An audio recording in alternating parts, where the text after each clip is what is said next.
Okay, तो basic physics हम लोग 10th क्लास में चैप्टर शुरू करने से पहले पढ़ रहे थे, और 2 लेक्चर मैंने आप लोगों को कहा था कि आप लोग देख लीजिएगा। आई होप कि आप लोगों ने देख लिए होंगे। तो इसमें हम लोग क्या देख चुके हैं, इसमें हम लोग ये जो फंडामेंटल क्वांटिटीज है इसे हम लोग पढ़ चुके हैं, फिजिकल क्वांटिटीज ये पढ़ चुके, यूनिट चेंज हम लोग पढ़ चुके, और क्लास 9th में जो इम्पोर्टेंट टॉपिक हैं उनमें हम लोगों ने डिस्टेंस और डिस्प्लेसमेंट रिवाइज कर लिया है। आज से हम लोग स्पीड से शुरू करने वाले हैं, तो आप लोग अपने रजिस्टर और पेन के साथ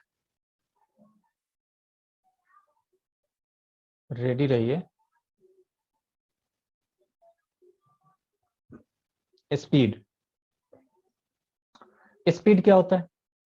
तो स्पीड आप लोग पहले पढ़ चुके हैं कि जो एक्चुअल डिस्टेंस ट्रेवल्ड की जाती है किसी भी बॉडी के द्वारा per unit time, actual distance travelled by body per unit time. पर का मतलब क्या होता है? PER का मतलब होता है पर यूनिट टाइम, का मतलब होता है कि यानी कि ये डिवीजन में आ जाएगा, या हम लोग इसको रेट भी बोलते हैं। अगर कभी भी टाइम की बात होगी ना तो वहां पर रेट शब्द भी यूज किया जाता है, ठीक ना। तो स्पीड के 2-3 तरीके से डेफिनेशन बन सकते हैं। मैंने सबसे इजी इसलिए लिखा ताकि चूंकि हम लोग को रिवाइज करना है तो हम लोग जल्दी से जल्दी चीजों को समझ लें, इसलिए मैंने इजी लैंग्वेज लिखा है, क्योंकि हम लोग जस्ट रिवाइज कर रहे हैं, हम लोग 9th क्लास में नहीं है कि हम लोग अच्छे से डिटेल में पढ़ेंगे। तो ये लिख लीजिए, स्पीड क्या होता है? Actual distance travelled by body per unit time. किसी भी ऑब्जेक्ट या बॉडी के द्वारा जो एक्चुअल डिस्टेंस चला जाएगा ना वो स्पीड कहलाएगी। और स्पीड क्या होती है? एक स्केलर क्वांटिटी होती है। क्यों स्केलर क्वांटिटी होती है? क्योंकि इसमें सिर्फ और सिर्फ मैग्नीट्यूड होता है, मैग्नीट्यूड होता है, डायरेक्शन इसमें नहीं होता। इसमें कोई भी डायरेक्शन नहीं होता है, सिर्फ और सिर्फ मैग्नीट्यूड होता है।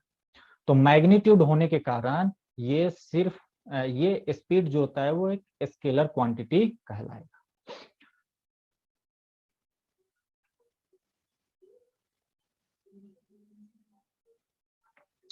तो स्पीड जो हुआ आपका स्केलर क्वांटिटी कहलाएगा क्योंकि इसमें सिर्फ और सिर्फ मैग्नीट्यूड होता है।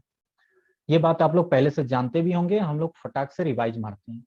अच्छा, तो स्पीड का फॉर्मूला क्या बनेगा बताइए? स्पीड का फॉर्मूला क्या बनेगा? स्पीड जो होगा वो किसके बराबर होगा? Distance upon time. तो स्पीड आपका हो गया डिस्टेंस अपॉन टाइम। यानी इसको अगर हम लोग शॉर्ट में लिखें तो स्पीड को हम लोग जनरली v से डिनोट करते हैं, v या u से। वो कितना हो गया? डिस्टेंस s से डिनोट किया जाता है जनरली, और टाइम जो होता है वो t से। तो इसको हम लोग शॉर्ट में ऐसे भी लिख सकते हैं। ये हो गई आपकी स्पीड का फॉर्मूला। अच्छा, इसकी यूनिट क्या होगी बताइए? इसकी यूनिट क्या होगी? तो ऊपर वाला डिस्टेंस है ना, और डिस्टेंस हम लोग किस में मेजर करते हैं? फंडामेंटल में। मीटर पर सेकंड। तो मीटर पर सेकंड नहीं, अब हमें तोड़ तोड़ कर अब हमें समझना है, क्योंकि हम लोग आगे के डिफिकल्ट डिफिकल्ट जो क्वांटिटीज हैं उनको भी हम लोग इजी तरीके से उसका यूनिट निकाल लें, इसलिए मैं तोड़ तोड़ कर एक एक करके बता रहा हूं। देखिए, हमें स्पीड की यूनिट निकालनी है, हमें स्पीड की यूनिट निकालनी है। तो स्पीड का फॉर्मूला क्या हुआ? Distance upon time. तो डिस्टेंस किस चीज में मेजर की जाती है? तो वो की जाती है मीटर में। वो किस में की जाती है? मीटर में। और टाइम किस में की जाती है? सेकंड में। तो यानी कि इसकी यूनिट क्या हो गई? मीटर पर सेकंड। इसको हम लोग ऐसे भी लिख सकते हैं, ms-1। तो ये यूनिट हो गई स्पीड की, मीटर पर सेकंड, ठीक ना। ये एसआई यूनिट भी होती है, मतलब स्टैंडर्ड है ये। एसआई का फुल फॉर्म क्या होता है? International standard. तो एसआई यूनिट जो हो गई मीटर पर सेकंड। अच्छा, मैंने आप लोगों को डायमेंशन बताया था, कि हम लोग ना डायमेंशन भी साथ में लिखते चलेंगे। तो स्पीड का डायमेंशन अब कैसे लिख लो? काजल, स्क्रीन और साउंड क्लियर आ रही है? Yes sir. तो हम बोल रहे हैं कि हम लोग इसका क्या देखने वाले हैं, हम लोग इसका देखने वाले हैं कि आखिर हम लोग इसका डायमेंशन कैसे लिखेंगे। तो डायमेंशन के लिए मैंने आपको 3-4 ही डायमेंशन बताए थे कि हम लोग मास का डायमेंशन m होता है, टाइम का डायमेंशन t होता है, और कोई भी दूरी नापनी होगी लेंथ का तो उसका डायमेंशन l होता है। ठीक ना? तो हम लोग इसी के टर्म में इसका डायमेंशन लिखेंगे। हालांकि डायमेंशन आप लोगों को डिटेल में क्लास 11th में पढ़ना है, लेकिन हम लोग थोड़ा सा उसका समझते हैं, क्योंकि इसकी आगे हम लोग जरूरत के हिसाब से इसको मैं आप लोगों को समझाऊंगा कि मैं ये क्यों पढ़ा रहा हूं आगे। तो डायमेंशन अब कैसे बनाएंगे, आप ध्यान से देखिएगा। एक जब आप बनाना सीख जाएंगे ना तो बाकी सबको बनाना बहुत आसान होगा। अब इसका डायमेंशन हम लोग कैसे बनाएंगे, देखिए। डायमेंशन बनाने के लिए अगर फॉर्मूला फंडामेंटल क्वांटिटीज के टर्म में नहीं लिखा है तो हम लोग पहले उसमें लिख लेंगे। तो हमारी जो स्पीड है, हमारी ये जो स्पीड है, आप देखिए ये स्पीड फंडामेंटल में लिखा हुआ है, क्योंकि डिस्टेंस जो होता है एक फंडामेंटल क्वांटिटी होती है, और डिस्टेंस का जो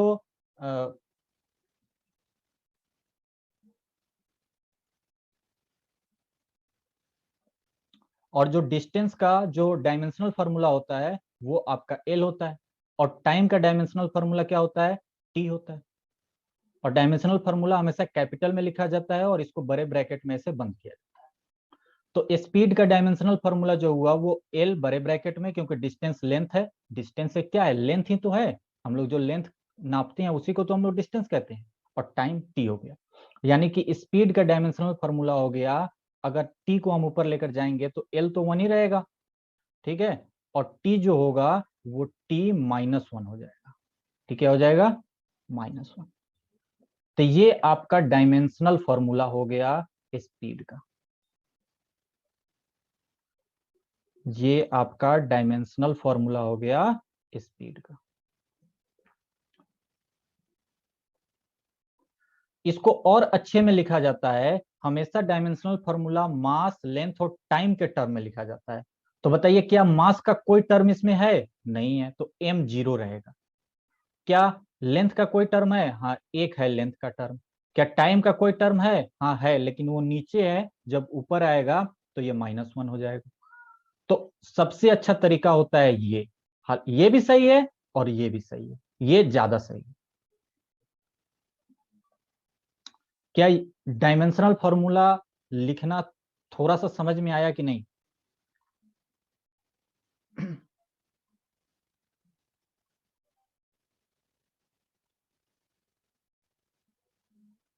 सर आ गया। तो हम अब आगे चलते हैं।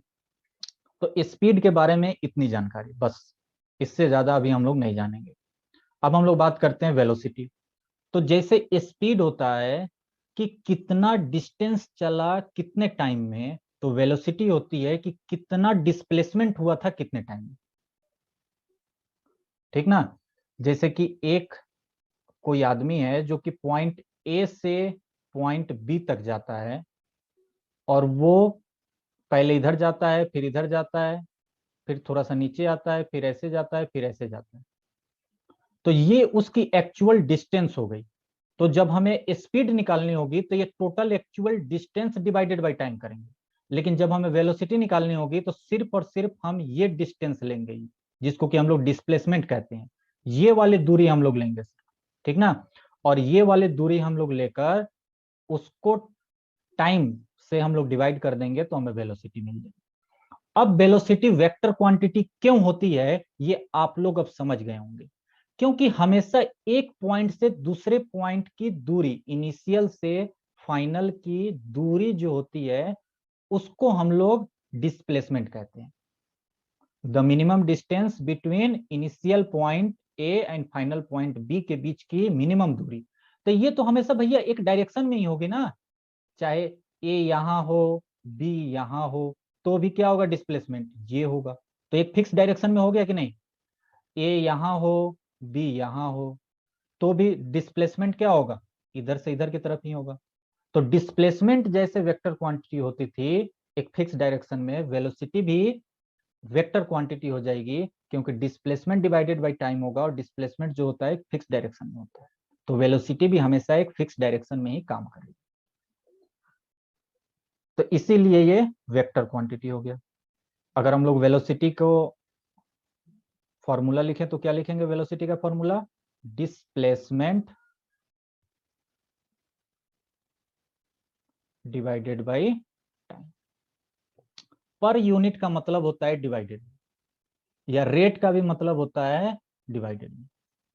ये बात हमेशा ध्यान रखिएगा, पर यूनिट का मतलब भी डिवाइडेड बाई, और रेट का मतलब भी डिवाइडेड बाई टाइम। अब पर यूनिट डिवाइडेड बाई, और अगर रेट शब्द लिखा है तो वो डिवाइडेड बाई टाइम ही होगा, ये बात हमेशा याद रखिएगा। अगर रेट शब्द लिखा है कहीं भी कि द रेट ऑफ फलाना,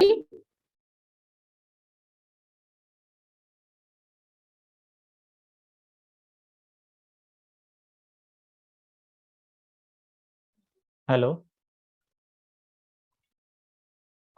एक्चुअल में क्या है ना, मेरे यहाँ पे थोड़ी सी मौसम यहाँ पर खराब है, और मौसम खराब होने के कारण यहाँ पर वाईफाई सही से नहीं चल रहा। हालांकि मैंने तो सबसे हाई पावर का वाईफाई यहाँ पे लगवाया है, लेकिन अगर जब मौसम खराब हो जाती है ना, तो फिर प्रकृति के आगे कोई नहीं चल सकता।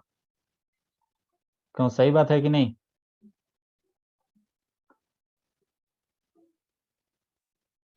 Yes sir. बस थोड़ी सी इसलिए दिक्कत जा रही है क्योंकि यहाँ पे मौसम खराब है। अच्छा, अब तो स्क्रीन दिखाई दे रहा है ना पलक? यस। चलिए, तो वेलोसिटी क्या हो गई, डिस्प्लेसमेंट अपॉन टाइम। तो वेलोसिटी, अच्छा देखिए, आपके सिलेबस में अप टू 11th-12th लेवल तक तो नहीं कहेंगे, लेकिन 10th लेवल तक स्पीड और वेलोसिटी सेम बात होती है। तो आप लोगों के लिए कभी भी ज्यादा कंफ्यूजिंग वाला सवाल नहीं आएगा कि स्पीड अलग निकालिए और डिस्प्लेसमेंट के हिसाब से वेलोसिटी अलग निकालिए। ऐसे कॉम्प्लिकेटेड सवाल अभी आपके लेवल पर नहीं पूछा जाएगा। मैं वैसे सवाल करवाऊंगा एट द लास्ट, जो कि कंपटीशन लेवल के सवाल होंगे। जब सिलेबस थोड़ा सा अच्छा खासा हम लोगों का चल जाएगा, तब मैं कंपटीशन लेवल के जब सवाल करवाऊंगा, तब वहां पे इन सब का यूज करके करवाऊंगा। अभी आप लोगों के लिए जो स्पीड होती है वही वेलोसिटी के बराबर होती है। तो बताइए, वेलोसिटी को अगर भी से लिखते हैं हम, तो डिस्प्लेसमेंट एस ही होता है और टाइम जो होता है टी होता है। अच्छा, इसका यूनिट और डायमेंशनल फॉर्मूला सेम स्पीड के जैसा होगा, तो इसका भी जो एसआई यूनिट होगा, क्योंकि डिस्प्लेसमेंट भी क्या है, एक लेंथ ही तो है, एक लेंथ ही तो हम नापते हैं। तो एसआई यूनिट इसका जो होगा वही मीटर पर सेकेंड हो जाएगा, और जो इसका डायमेंशनल फॉर्मूला बनेगा वो भी क्या बन जाएगा, एम नॉट एल वन और टी-1, क्योंकि सेम चीज है। डिस्प्लेसमेंट लेंथ होता है तो लेंथ का एक टर्म रहेगा, और टाइम नीचे की तरफ है तो टाइम-1 रहेगा। इस बात को नोट कर लीजिए।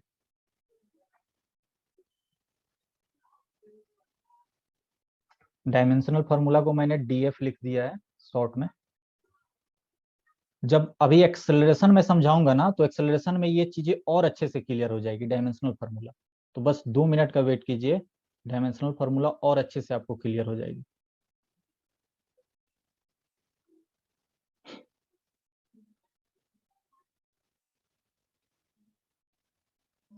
आगे बढ़े, प्रियांशु,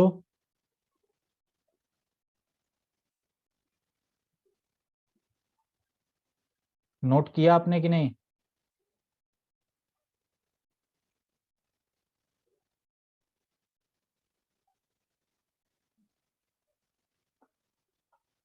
क्या ये नोट हो गया?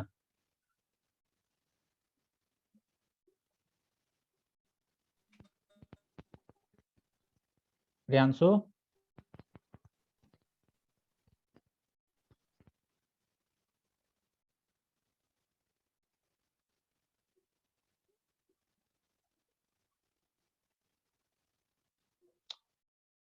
ओके, ठीक है। अब एक्सेलरेशन में ना, चूंकि एक्सेलरेशन एक फॉर्मूला थोड़ा सा लंबा और बड़ा होता है, तो यहाँ पे आपको सारी चीजें अच्छे से क्लियर होगी। देखिए कैसे एक्सेलरेशन क्या होता है, कोई मुझे बताएगा? Acceleration the rate of change of velocity with respect to time. ये तो बोर्ड पे लिखा है, कोई पढ़ के भी बता देगा। मुझे एक्सेलरेशन का ना एक मतलब बताइए। जैसे मैं कहूं कि स्पीड का मतलब है कि अगर 5 मीटर पर सेकंड लिखा है, 5 मीटर पर सेकंड लिखा है, तो इसका मतलब हुआ कि 1 सेकंड में 5 मीटर हमने दूरी कवर की। That is the speed. मतलब हमारी बाइक अगर हम कहें कि 50 किलोमीटर पर आवर की स्पीड से चल रही है, मतलब हम 1 घंटे में 50 किलोमीटर दूरी कवर कर रहे हैं। इसका मतलब होता है स्पीड का मतलब, ठीक ना? तो वैसे ही एक्सेलरेशन का मतलब क्या हुआ? अगर मैं कहूं कि 7 एक्सेलरेशन है, मैं अब यूनिट नहीं लिख रहा, 7 एक्सेलरेशन है, तो इसका मतलब क्या हुआ? कोई मुझे समझा सकता है?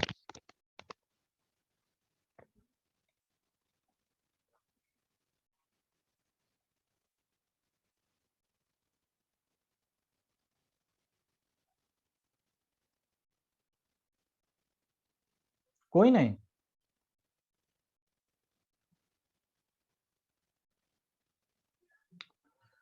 अच्छा देखिए, सर वेलोसिटी के डिफरेंस रिस्पेक्ट ऑफ टाइम में जो निकलता है ना, वही एक्सीलरेशन होता है। हाँ कुछ हद तक आपका सही है, ठीक है। देखिए मैं आपको बताता हूँ, अच्छे से समझिए एक्सेलरेशन को, क्योंकि एक्सेलरेशन कई बार हम लोग यूज करेंगे, इसीलिए ना इसको अच्छे से समझिए। देखिए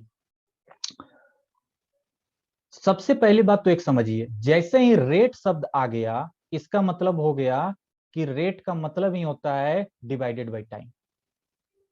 रेट का मतलब ही होता है डिवाइडेड बाई टाइम, यानी कि rate of change of velocity, velocity में कितना चेंजमेंट होता है विथ रिस्पेक्ट टू टाइम। अगर हम ये ना भी लिखे ना, तो भी ये हमारा जो ये डेफिनेशन है वो कंप्लीट है। The rate of change of velocity is acceleration, हम ये भी कह सकते हैं। विथ रिस्पेक्ट टू टाइम मैंने एक्स्ट्रा लिख दिया है, अगर ये ना भी लिखा रहे तो भी चेंज ऑफ वेलोसिटी और इधर रेट लिखा है, यानी कि वो डिवाइडेड बाई टाइम ही होगा। ये बात आप लोग ध्यान में रखिए।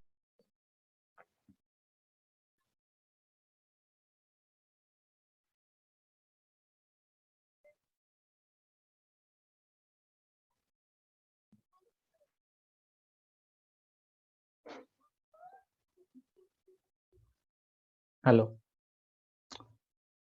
पहले ही आज हम लोग की क्लास है और आज ही के दिन इतनी प्रॉब्लम।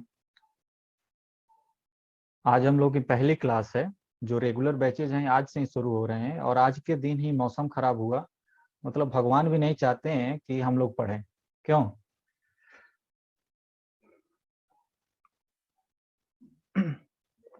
तो सर आज दिन ठीक नहीं है। हाँ सही बात है। 4-5 दिन से हम लोग क्लासेस कर रहे हैं, लेकिन अभी तक ऐसी प्रॉब्लम नहीं आई थी। मैं फिर से बता रहा हूँ, देखिए एक्सेलरेशन जो होता है the rate of change of velocity. मैं आपको सिर्फ एक्सेलरेशन या नहीं समझा रहा, मैं यहाँ पर आपको 2-3 पॉइंट बताऊंगा, जिससे कि आप लोग आगे के डेफिनेशन भी खुद से बना सकते हो और उसको याद करने की जरूरत नहीं पड़ेगी। देखिए फर्स्ट पॉइंट, पहली पॉइंट ये कि कभी भी रेट आए, कभी भी रेट आए, इसका मतलब आप लोग तुरंत समझ जाइएगा कि हमें डिवीजन में टाइम करना है। हमें डिवीजन में क्या करना है? डिवीजन बाई टाइम करना है। ये बात आप लोग हमेशा समझ जाइए, ठीक ना? अगर विथ रिस्पेक्ट टू टाइम ना लिखा हो तब भी।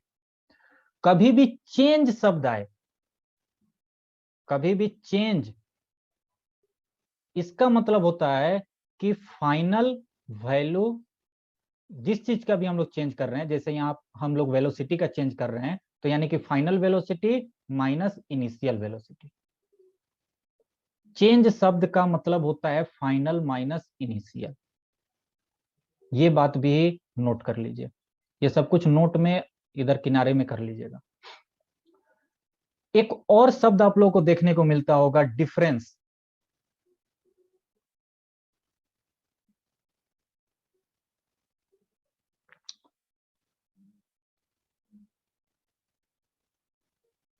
एक शब्द आप लोगों को देखने को मिलता होगा, डिफरेंस। डिफरेंस का मतलब होता है जो बड़ी वाली वैल्यू है उसमें से आपको छोटी वाली वैल्यू घटानी है। ये नहीं कि फाइनल माइनस इनिशियल करनी है, लास्ट माइनस फर्स्ट करना है, नहीं। यहां हमें क्या करना है, जो भी दोनों में से बड़ी वैल्यू होगी उसको पहले लिखना है, divided by, sorry, subtract by छोटी वाली वैल्यू लिखनी है। यानी कभी भी डिफरेंस वाली चीज आए तो हमें बिगर वैल्यू पहले लिखना है,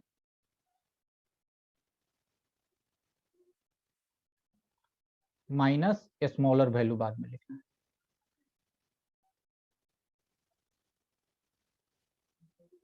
ये बात हमेशा ध्यान रखिएगा। तो जैसे यहां पर है the rate of change of velocity, यानी कि जो एक्सेलरेशन होगा, जो एक्सेलरेशन होगा वो किसके बराबर होगा, चेंज ऑफ वेलोसिटी। वेलोसिटी का चेंजमेंट होगा रेट के रिस्पेक्ट में, मतलब टाइम के रिस्पेक्ट में। रेट का मतलब यही होता है डिवाइड बाई टाइम करना है, यानी कि change in velocity divided by time. Rate का मतलब होता है डिवाइडेड बाई टाइम। और चेंज इन वेलोसिटी का मतलब क्या हुआ, चेंज का मतलब क्या हुआ, फाइनल माइनस इनिशियल। और किसका हम लोग कर रहे हैं, वेलोसिटी का। तो यानी कि final velocity minus initial velocity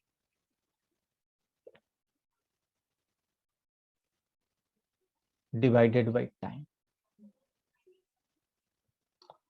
और फाइनल वेलोसिटी को हम लोग आप लोगों को मालूम होना चाहिए कि फाइनल वेलोसिटी को हम लोग v से डिनोट करते हैं, और इनिशियल वेलोसिटी को हम लोग u से करते हैं, और टाइम को हम लोग t से करते हैं, और ये एक्सेलरेशन को a से करते हैं। तो यानी कि कुल मिला के आपका फॉर्मूला ऐसे बन जाता है,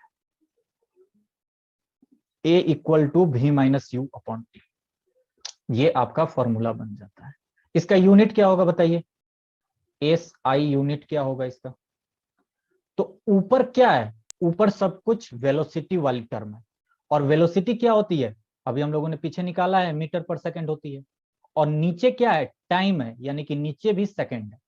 मीटर पर सेकंड ये कौन सा है, वेलोसिटी वाली चीज। और नीचे क्या है, टाइम, यानी कि टी, यानी कि मीटर पर सेकंड स्क्वायर हो जाएगा। ये वाला जो एस है वो भी तो यहाँ आ जाएगा, तो मीटर पर सेकंड स्क्वायर हो जाएगा, यानी कि इसको हम लोग ऐसे भी लिख सकते हैं। तो मैं, आप लोग ये जानते होंगे, मैं इसको दूसरे तरीके से इसलिए समझा रहा हूं ताकि टेंथ में भी जब हम लोग डिफरेंट टाइप के फिजिकल क्वांटिटी पढ़ेंगे तो हमें बार बार सबके लिए अलग अलग डेफिनेशन याद करने की नौबत ना पड़े, ऐसा यूनिट बार बार हमें याद करने की जरूरत ना पड़े। हमें सिर्फ उसका सिर्फ डेफिनेशन मालूम हो, उसका कीवर्ड मालूम होगा, उससे हम लोग डिफाइन भी कर लेंगे, उससे हम लोग यूनिट भी निकाल, ऐसे ही करके। सर बोलिए। सर आप लास्ट में लिखे हैं मीटर सेकेंड, उसका पावर -1 सर, -1 -2? -2, सॉरी, -2। क्या इस तरह से चीजें आप लोगों को पहले से पता थे कि नहीं, कि हाँ चीजों को ऐसे अगर हम लोग पढ़ेंगे तो सिर्फ एक्सेलरेशन की बात नहीं जानेंगे, हम लोग इस टर्म का हर जगह यूज करके, और डिफरेंट टाइप के फिजिकल क्वांटिटी अब हमें याद करने की जरूरत नहीं पड़ेगी कि इस फिजिकल क्वांटिटी को डेफिनेशन याद करो, उसका ऐसा यूनिट याद करो, फलाना ठिकाना याद करो, कुछ नहीं। हमें सिर्फ कीवर्ड मालूम होगा, डेफिनेशन हम लोग खुद बहुत बना लेंगे, और उसका ऐसा यूनिट भी हम लोग खुद से लिख लेंगे। क्या बात समझ में आई।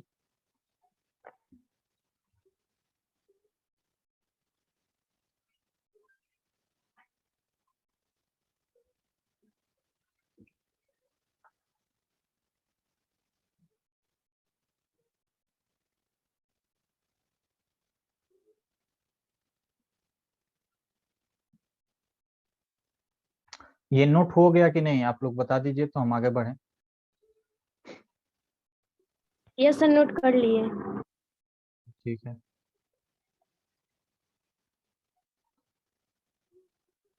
एक्सेलरेशन के लिए मैंने एक ही ब्लॉक छोड़ा था क्या, ठीक है। अच्छा, एक्सेलरेशन के बारे में थोड़ी सी जानकारी और फिर मैं इक्वेशन ऑफ मोशन अगली क्लास से पढ़ाऊंगा। एक्सेलरेशन में ही आप लोग आगे लिखिएगा, एक्सेलरेशन में ही आगे लिखना है कि इसका हम लोग डायमेंशनल फॉर्मूला कैसे निकालेंगे। अच्छा, पहले तो हमें ये बताइए, एक्सेलरेशन स्केलर क्वांटिटी है कि वेक्टर क्वांटिटी है?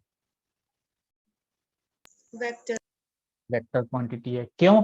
क्योंकि एक्सेलरेशन जो होता है ना, वो वेलोसिटी में चेंजमेंट डिवाइडेड बाय टाइम होता है, और वेलोसिटी चूंकि वेक्टर क्वांटिटी होती है, तो यानी कि हम लोग हमेशा बात करेंगे सीधी लाइन में।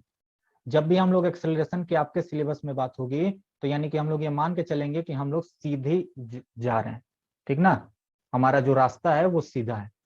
इसीलिए मैंने आप लोगों से कहा था कि आप लोगों के लिए स्पीड और वेलोसिटी दोनों सेम बात है, अलग अलग बात ये नहीं है।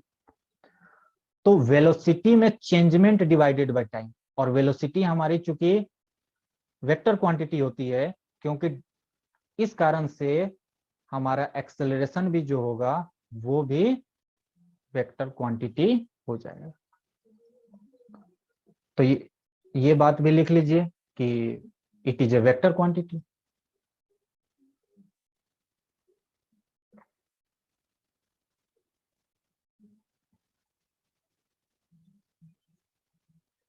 अच्छा, इसका डायमेंशनल फॉर्मूला कैसे हम लोग निकालेंगे? डायमेंशनल फॉर्मूला हम लोग कैसे लिखेंगे बताइए? डायमेंशनल फॉर्मूला के लिए मैंने आपको बताया कि सबसे पहले काम कीजिए कि आप लोग मेन फॉर्मूला को ध्यान में रखिए, और मेन फॉर्मूले को ध्यान में रखते हुए उसकी मदद से हम लोग डायमेंशनल फॉर्मूला लिखेंगे। जैसे एक्सेलरेशन का मेन फॉर्मूला क्या होता है? Change in velocity. क्या होता है?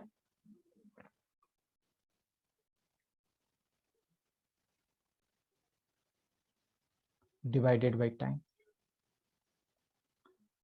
तो वेलोसिटी में चेंजमेंट, यानी ऊपर किस चीज के टर्म्स आ रहे हैं? वेलोसिटी वाले। और चेंजमेंट मतलब फाइनल माइनस इनिशियल, यानी ऊपर सिर्फ और सिर्फ वेलोसिटी के ही टर्म आएंगे, ठीक ना, final velocity minus initial velocity upon time. तो ये भी जो है, इसका डायमेंशनल फॉर्मूला और यू का दोनों का सेम ही रहेगा। यानी ऊपर तो सेम फिजिकल क्वांटिटी लिखी हुई है ना भाई, हमें फिजिकल क्वांटिटी से मतलब है, ऊपर एक सेम फिजिकल क्वांटिटी लिखी हुई है। वो फिजिकल क्वांटिटी क्या है? वेलोसिटी। ये फाइनल वेलोसिटी है और ये इनिशियल वेलोसिटी है। तो हमें इससे मतलब नहीं है फाइनल इनिशियल, हमें ये देखना है कि कौन सी फंडामेंटल क्वांटिटी या फिजिकल क्वांटिटी लिखी गई है। तो ऊपर क्या लिखी गई है? वेलोसिटी वाली फंडामेंटल क्वांटिटी, फिजिकल क्वांटिटी लिखी गई है। और नीचे क्या लिखी गई है? टाइम वाली फंडामेंटल क्वांटिटी लिखी गई है। तो वेलोसिटी की डायमेंशनल फॉर्मूला क्या होता है? अगर आपको डायरेक्ट याद है तो आप डायरेक्ट यहां लिख डालो, और अगर आपको डायरेक्ट याद नहीं है तो इसको भी आप फंडामेंटल में तोड़ लो कि यहाँ पे हमें वेलोसिटी वाली बात करनी है और नीचे हमें टाइम वाली बात करनी है। अब वेलोसिटी का हमें अगर नहीं मालूम है, तो वेलोसिटी का हम लोग जानते हैं कि क्या होता है? Distance upon time. और तो इसका डायमेंशनल फॉर्मूला कैसे बनेगा बताइए? इसका डायमेंशनल फॉर्मूला बनेगा, उसके मेन फॉर्मूले से हम लोग डिराइव करेंगे। जैसे change in velocity upon time, तो वेलोसिटी क्या होती है? v। हमें वेलोसिटी में चेंजमेंट मतलब ऊपर सिर्फ और सिर्फ वेलोसिटी के टर्म है, भले वो फाइनल इनिशियल बड़ा छोटा जो भी हो, लेकिन वेलोसिटी का ही तो टर्म है ऊपर, और नीचे टाइम का है। तो हमें किससे मतलब है? हमें फिजिकल क्वांटिटी से मतलब है।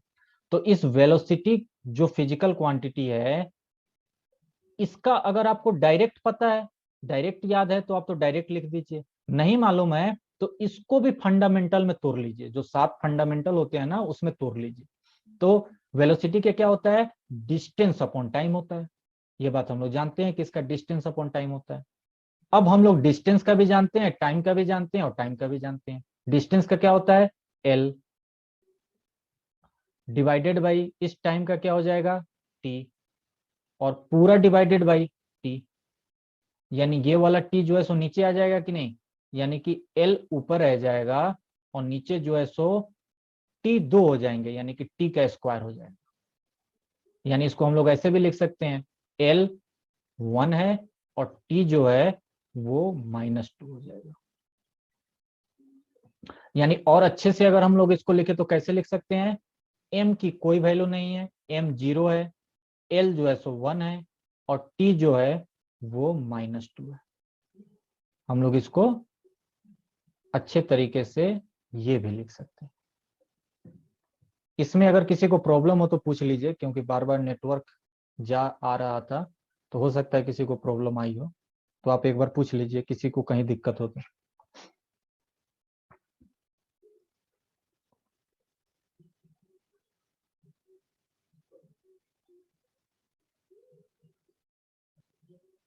अगर समझ में ना आया हो तो मैं फिर से एक बार बता दूंगा।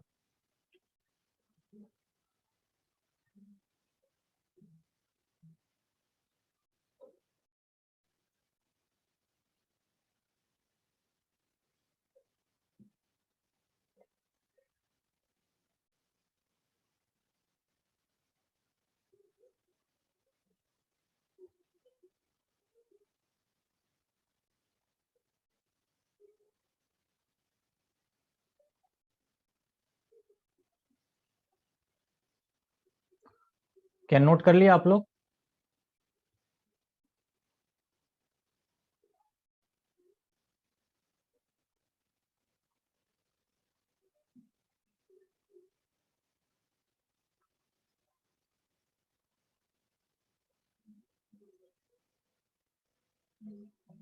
मास इंक्लूड क्यों किया है अच्छा डायमेंशनल फार्मूला में? देखिए, मास हमने इसलिए इंक्लूड किया है डायमेंशनल फार्मूला में, ये एक स्टैंडर्ड तरीका होता है लिखने का कि डायमेंशनल फार्मूला को हमेशा मास, लेंथ और टाइम के ही टर्म में लिखा जाता है। अगर मास नहीं है तो आप मास को 0 लिख दीजिए, टाइम उसका टर्म उसमें नहीं है तो टाइम को 0 लिख दीजिए। लेकिन ये 3 टर्म स्टैंडर्ड लेवल पर एक अच्छा माना जाता है। आपके लिए ये भी सही है, अगर आपने ये लिखा है ना L1 एंड T-2, ये भी सही है, कोई गलती नहीं है इसमें, लेकिन ये ज्यादा अच्छा सही है, ये स्टैंडर्ड है, इसलिए हम लोग लिखते हैं। मतलब डायमेंशनल फार्मूला में मास, लेंथ और टाइम, ये 3 चीजें अनिवार्य रूप से रहनी चाहिए। अगर उसका कोई टर्म नहीं है तो आप उसके ऊपर 0 लिख दीजिए, लेकिन लिखा जाता है स्टैंडर्ड तरीके में। मैक्सिमम बुक्स और मैक्सिमम एग्जाम्स में भी ऐसे ही आपको सवाल आएंगे, ऑप्शन अगर होगा कि इसका डायमेंशनल फार्मूला क्या होगा, तो उसमें मास का भी टर्म जरूर हो। क्या आप बात क्लियर हुई?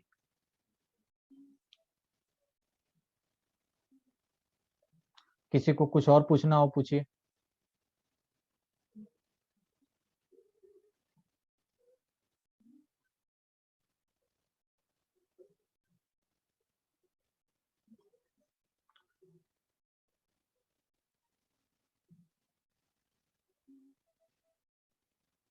किसी को कुछ नहीं पूछना? हमें लगता है ये समझ में नहीं आया आप लोगों को, क्या कि आप लोग कुछ पूछ नहीं रहे हो।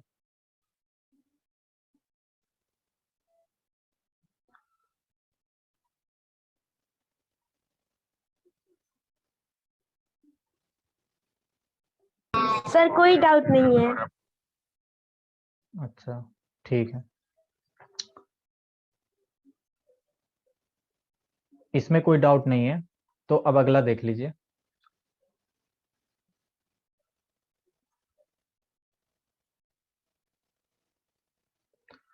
इक्वेशन ऑफ मोशन कितने होते हैं? इक्वेशन ऑफ मोशन बताइए। इक्वेशन ऑफ मोशन कितने होते हैं?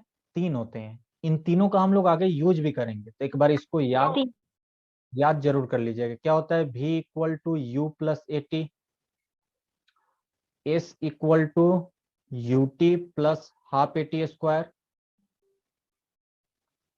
और V square minus u square equal to 2as। इसके जो टर्म्स हुए, V क्या होता है? इनिशियल वेलोसिटी,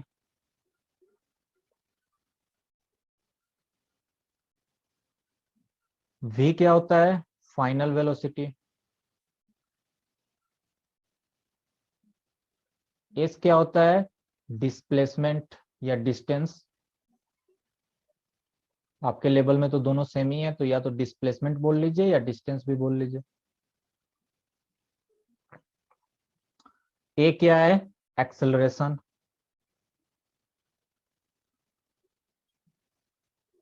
और टी क्या है? टाइम। तो ये इक्वेशन ऑफ मोशन जो तीन है, इसको भी आप लोग ध्यान में रखिएगा, इसका भी हम लोग कई बार यूज करेंगे। तो ये तीनों फॉर्मूला याद होने चाहिए। v equal to u plus a t, s equal to u t plus half a t square, and v square minus u square equal to 2as। इसको कई लोग ऐसे भी लिखते हैं कि v square equal to u square plus 2as।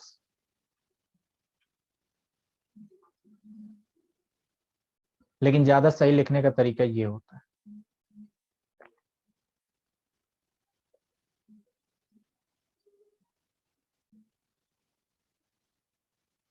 कर लिया नोट?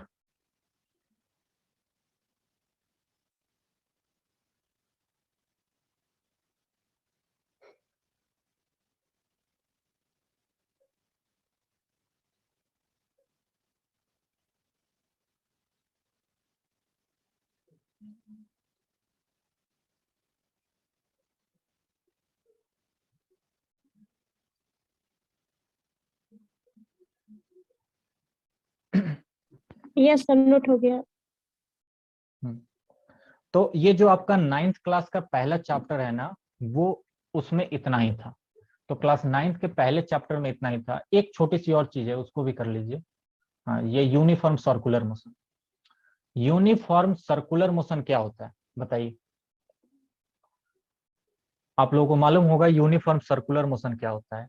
कोई भी ऑब्जेक्ट, अगर कोई भी ऑब्जेक्ट जो है, अगर एक सर्कुलर पाथ पे मूव करता है, कोई ये ऑब्जेक्ट है और ये कहाँ मूव कर रहा है? इस सर्कुलर पाथ पे मूव कर रहा है, तो उसको हम लोग कहते हैं कि ये यूनिफॉर्म सर्कुलर मोशन है इसमें।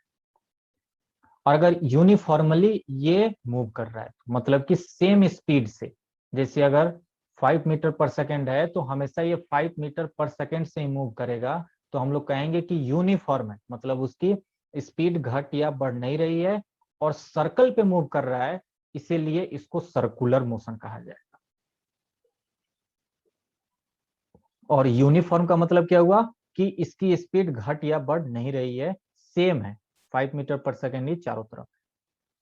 तो इसका डेफिनेशन ये होता है कि if an object moves in a circular path, अगर कोई ऑब्जेक्ट सर्कुलर पाथ में मूव करता है विथ यूनिफॉर्म स्पीड, एक यूनिफॉर्म स्पीड से, तो उसके मोशन को हम लोग यूनिफॉर्म सर्कुलर मोशन कहते हैं।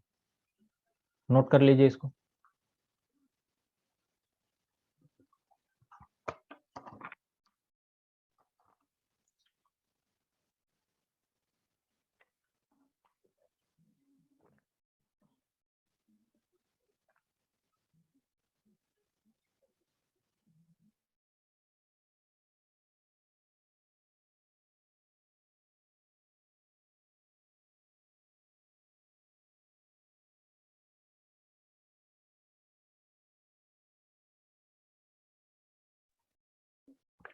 अच्छा, तो मान लीजिए कि अगर हमें इस सर्कुलर मोशन को पूरा एक चक्कर लगाने में टी टाइम लगता है, ठीक ना?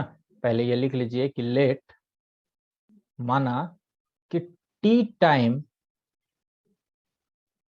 Taken to complete circle, to complete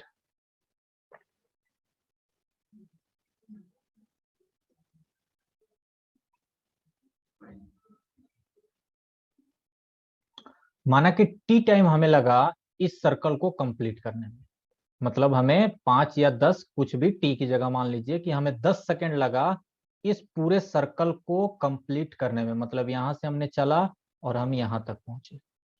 बहुत इंपॉर्टेंट है, ध्यान से देखिएगा। यहां से हम चले इस रास्ते पे और हम यहां तक पहुंचे और हमें कितना टाइम लगा? हमें टी टाइम लगा। तो बताइए कि कितनी स्पीड होगी? बताइए कितनी स्पीड होगी? ये 5 आपको अब नहीं दिया गया, अब आपको सिर्फ टाइम दे दिया गया कि हाँ 10 मिनट या 10 सेकंड लगा आपको इस सर्कल को कंप्लीट करने में। बताइए उसकी स्पीड कितनी होगी? तो स्पीड के लिए भी हम लोग वही अपना पुराना वाला फॉर्मूला याद करेंगे। कि स्पीड जो होता है वो होता है डिस्टेंस अपॉन टाइम। वो क्या होता है? Distance upon time. तो बताइए, हम एक सर्कल को पूरा कंप्लीट कर रहे हैं तो इसके लिए डिस्टेंस कितना होगा? जो इसका सरकमफ्रेंस होगा, जो इसका 2 circumference pi r. 2 pi r, वहीं इसका टोटल डिस्टेंस होगा। तो यानी कि जो ये speed of body moving in circular path होगा, इसका फॉर्मूला क्या बन जाएगा? इसका टोटल डिस्टेंस यानी कि 2 पाई आर डिवाइडेड बाई कितना टाइम लगा जाने में? टी टाइम लगा। तो 2 pi r upon T, 2 pi r upon T.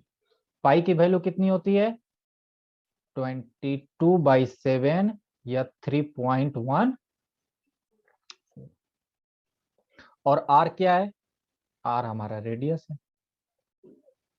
Are हमारा क्या है? रेडियस एस होगा।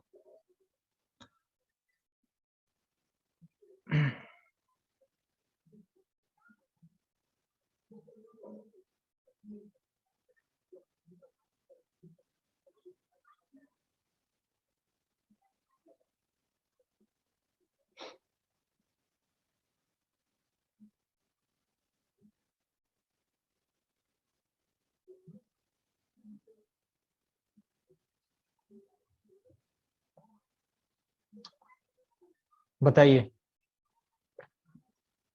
ये आपका क्लास 9th का मैंने एक चैप्टर आज कंप्लीट कर दिया।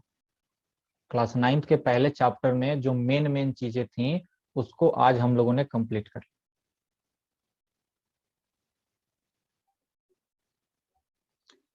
हालांकि अगर क्लास 10th जब हम लोग पढ़ेंगे और बीच में अगर कुछ चीजें आएंगी तो हम लोग वहां भी एक बार डिस्कस कर लेंगे। मैं ऐसा नहीं कहूंगा कि दे आप लोगों ने 9th में पढ़ लिया है अब इसके आगे पढ़िए, ऐसा नहीं है। जहां भी ऐसी चीजें आएंगी कि पीछे का यूज होना है तो मैं एक बार पहले उसको 2-4 मिनट 5 मिनट में आप लोगों को समझा दूंगा, रिकॉल करवा दूंगा। याद जब आ जाएगी आप लोगों को उसके बाद हम लोग आगे बढ़ जाएंगे। यहां तक किसी को कुछ पूछना है?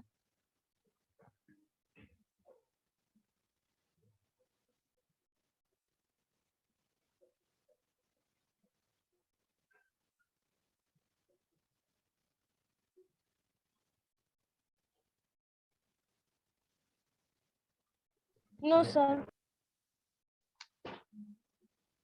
ठीक है, यहां तक किसी को कुछ नहीं पूछना तो हम लोग कल जो है फिर 7 बजे इसके आगे से शुरू करेंगे। आज चूंकि कुछ लड़के और आने वाले थे लेकिन पता नहीं वो क्यों नहीं आए, 2-3 लड़के और थे, उन लोगों ने आज ज्वाइन ही नहीं किया। अब रीजन तो मुझे नहीं मालूम, हो सकता है कोई दिक्कत हो या उन लोगों को लगता हो कि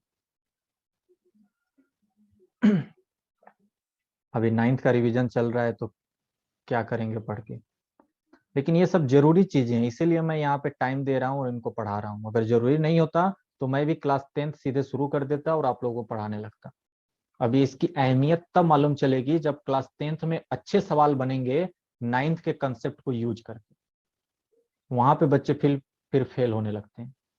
जब 10th का सवाल बनता है ना 9th के कंसेप्ट को यूज करके तो बच्चों को प्रॉब्लम आने लगती है, क्योंकि उस समय तक 9th बिल्कुल दिमाग से आउट हो जाता है।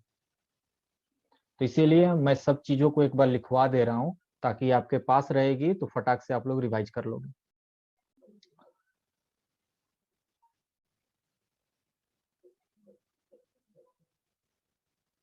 तो ये जो वीडियो है इसको मैं अभी फिलहाल यूट्यूब पर डाल दूंगा, ठीक ना। यूट्यूब पर इसलिए डाल दूंगा क्योंकि कुछ बच्चे जो नए आना चाहते हैं या जो आएंगे वो लोग भी देख पाएंगे कि कैसे यहाँ पर पढ़ाई होती है, कैसे व्यवस्था है। तो अभी कुछ दिनों तक जो क्लासेस लगेंगी उनका वीडियो मैं यूट्यूब पर ही डालूंगा, और उसके बाद की जो क्लासेस होंगी कुछ दिनों के बाद, एक हफ्ते के बाद की जो क्लासेस होंगी उसका रिकॉर्डेड जो होगा वो सिर्फ आप ही लोग देख पाओगे, बाकी कोई नहीं देख पाएगा। आप लोगों को उसका पासवर्ड दे दिया जाएगा और बता दिया जाएगा। लेकिन अभी कुछ दिनों तक क्लास जो भी होगी उसका रिकॉर्ड यूट्यूब पर ही मैं अपलोड। ठीक है, तो ठीक है, आज थोड़ी सी प्रॉब्लम इस कारण से हुई क्योंकि मौसम थोड़ा सा खराब था, इस कारण से नेट बार बार डिस्कनेक्ट हो रहा था। कल से ऐसी चीजें नहीं होंगी क्योंकि पर डे मौसम तो खराब रहेगा नहीं। तो कल से हम लोग क्या करेंगे कि कल से ऐसे ही 40 मिनट की पहली क्लास होगी, फिर बीच में 10 मिनट का ब्रेक लेंगे और फिर 40 मिनट की क्लास होगी। जब ये फिजिक्स बेसिक खत्म हो जाएगा ना, तब उसके बाद 2 क्लासेस 2 अलग अलग सब्जेक्ट की होंगी। मतलब 40 मिनट हम लोग मैथ्स पढ़ेंगे और 40 मिनट साइंस पढ़ेंगे, ठीक ना। तो फिजिक्स को मैं एक बार 1 या 2 दिन और लगेंगे, इसको मैं खत्म कर दूंगा, और उसके बाद 40 मिनट आप लोग मैथ्स पढ़ेंगे और 40 मिनट साइंस पढ़ेंगे। साइंस में आप लोगों को बता दिया जाएगा कि कब फिजिक्स पढ़ना है, कब केमिस्ट्री और कब बायोलॉजी। तो 40-40 मिनट हम लोग दोनों दोनों सब्जेक्ट पढ़ेंगे। उसके बाद वो कुछ दिनों के बाद 50 मिनट करेंगे और उसके बाद 1 घंटे कर देंगे। लेकिन अभी हम लोग 40-40 मिनट ही पढ़ेंगे, ताकि आप लोगों को थोड़ा सा पढ़ने की आदत तो लगे। उसके बाद हम लोग वो टाइमिंग आगे बढ़ा देंगे, ठीक ना। चलिए, तो फिर कल मिलते हैं शाम 7 बजे। 7 बजे से ही पर डे क्लास होगी, क्योंकि 6 बजे तक काफी दिन रहता है, आप लोग थोड़ा सा घूमते होंगे, टहलते होंगे। तो इसीलिए 6 बजे क्लासेस मैंने सोची थी, लेकिन आप लोगों की क्लासेस 7 बजे से ही रहेंगी। चलिए फिर, thank you, bye, good night. Thank you sir.